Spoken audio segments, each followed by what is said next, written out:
Welcome to Module 4, and in this module you will learn a little bit about the different lift techniques that are possible. For the module check-in, you will not need anything specific to be able to complete this module.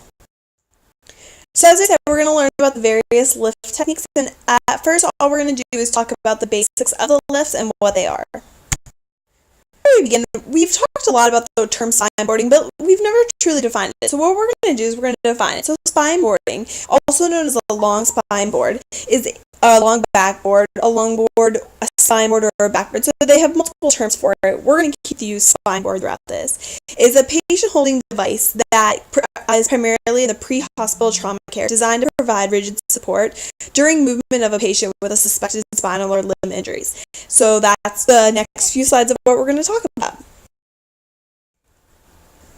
So the first lift we're going to go over is the 8+ lift. And for those of you who are new, this term will be something that you are all accustomed to. What you may notice that preceptors or other certified athletic trainers will refer to this as the 6-man lift. That is because this summer the name was actually changed. So we're going to begin, and we're going to see that at first, the certified athletic trainer is going to come in and is going to stabilize the neck. You want to make sure that you get a comfortable position because you could be here for a long time waiting for the paramedics to get there. So what you want to do, you want to have 3 people on either side come in and support the athlete. And as you can see, her legs were moved apart slightly, so you can slowly bring them together as long as there's no increasing neurological symptoms. I'm going to pause the video right here because what I want to explain to you is, as you can see, each of the people's arms are overlapping. So the person at the bottom, their arm is going to overlap with the person in the middle, and then at the person at the top and continued. This is to allow additional support and additional strength for the people. What you can also see is we know that with a female, you want to make sure that the strongest person is at their waist because that's what they'll be at the heaviest. The person at the head will instruct the people on how to lift. So a good command is 1, 2, 3, lift, and you lift on lift. Once the patient is up in the air, you then have to give the same commands of 1, 2, 3, lower, and lower and lower. You want to advise your other people and other athletic trainers of how high to lift. So you want to give a landmark, such as someone's knee, elbow, or something that's easily visible around for them to lift to. So as we continue here, you'll see that they lift the patient up and they all have it at the same height. The 8th person involved in the spine boarding will come in, will bring the board in, and then the command was to lower the patient. You then want to make sure that the patient is properly strapped in and that a cervical collar is placed on the patient. So you can see that he goes and sizes it, and then what you'll do is you'll slide it underneath the patient's head.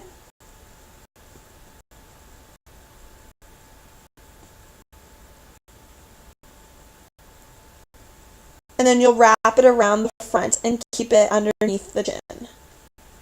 You want to make sure that that is then secured down. As you can see, during this whole time, the athletic trainer at the head never once moves their hands from stabilizing. At this point, you're going to put blocks in on either side, which will then be the next step for support. And then you're either going to use athletic tape or the pre-made straps to then place the athlete onto the spine board properly with their head stabilized.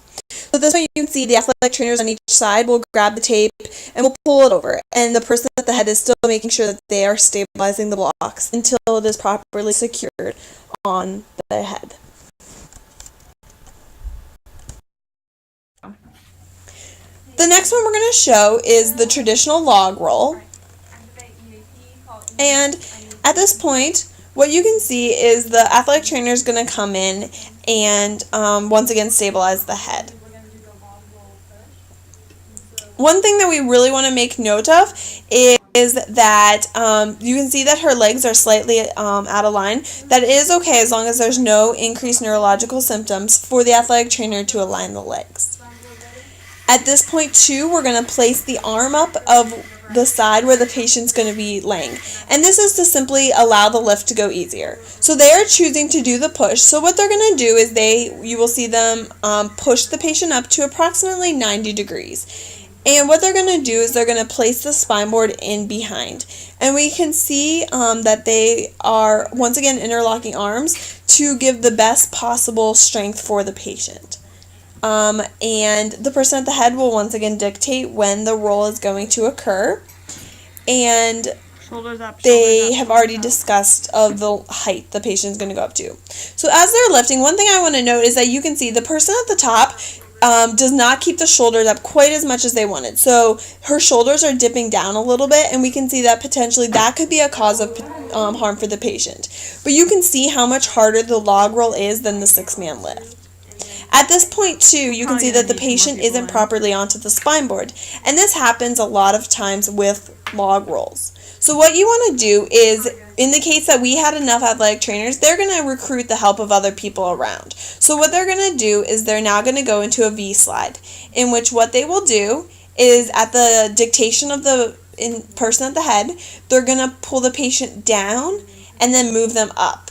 When possible, you never just want to scooch them over, because that's where motion can happen. We always want to go in a vertical position, because that's where the least amount of motion will happen. So when a patient is prone, the first thing you want to do when you get to them is to make sure that your hands are the proper way. And although this may sound silly, it's a common mistake that people will make. One thing I recommend is to put your hands how you want them to finish, and then to move them while keeping them still into the exact spot of where you're at right now. So on this one, we're going to do the prone log roll push. So the two people that brought the board in, they are there to stabilize the board. This can traditionally be anyone, and if you don't have enough athletic trainers possible, this is where you can help use coaches to help train. You can see that they're grabbing the straps to make sure that they stay out of the way, and they're actually going to use their feet to help stabilize the board right there.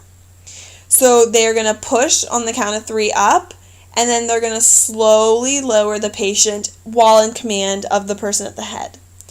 And you can see that once again they laid the straps up, and then once they realize that they're up, they're going to then lay them down so that way they're out of the way. Once again, the patient isn't properly on the spine board, so what they're going to do is they're going to V-slide down and then slide the patient back up so she is properly aligned within the spine board. At this point, again, you can then strap the patient in, and we'll go through the process of putting the C-collar on.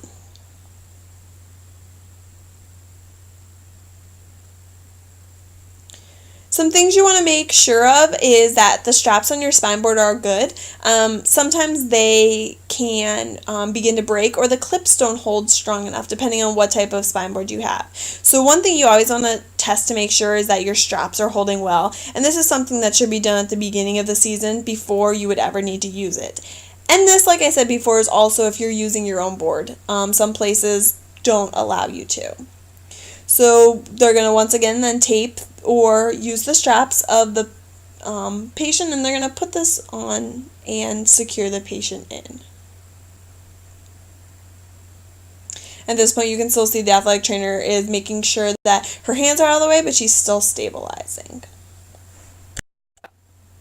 The next lift that we're going to talk about is the prone log roll pull. And this is going to be very similar to the other videos, in which the athletic trainer is going to come, traditionally do the palpating, make sure that this is necessary, and then what they're going to do is once again move the arm up. And the best thing to do at this point is to actually put the patient right up onto the spine board, just as the others. But this is going to have to be in between the clinicians and the patient because of pulling them onto the spine board.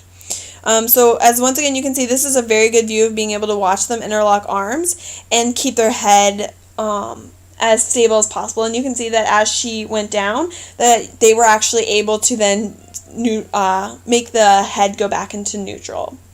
Because more athletic trainers and trained professionals were available, we then utilized them to come in and to help with the V-slide down and up. And we used a slightly different camera angle for this, so it made some parts of it a little harder, but you guys are going to be able to better see the strapping in and the putting on of the C-collar like this. So Within this, you can see one of the things that they did is they got the strap a little bit caught right there. So that's one thing you want to make sure you keep an eye out for. But this is a good view of being able to put the C-collar on the patient. So you can see that they slid it up under and secured it right in. And then the patient is nice and stable on the board.